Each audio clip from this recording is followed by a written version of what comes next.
ভাবার কোনো কারণ নাই। আমার একটা পোস্ট আছে, এই পোস্ট দিয়ে পদ নিয়ে আমি যা ইচ্ছে তাই করবো।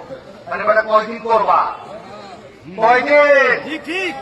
মানুষ যখন জাগ্রত হবে কোনো পদে কাজ হবে না, ওই পদ থাকবে না। অন্যায় অত্যাচার করলে দল সিদ্ধান্ত নেবে। ইতিমধ্যে সারা বাংলাদেশে যারা এগুলি করেছে, হাজার হাজার নেতা কর্মীরা দল থেকে বহিষ্কৃত হয়েছে।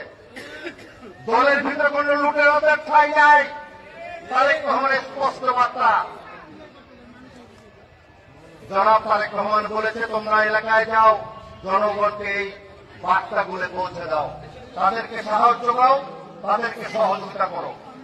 তাই পাড়ায় মহল্লায় প্রতিটি অলিতে গলিতে নিজেদের ঐক্যবদ্ধ থাকতে হবে, ন্যায়ের পক্ষে কথা বলতে হবে, অন্যায়ের প্রতিবাদ করতে হবে। এটাই হলো আমাদের দায়িত্ব একজন রাজনৈতিক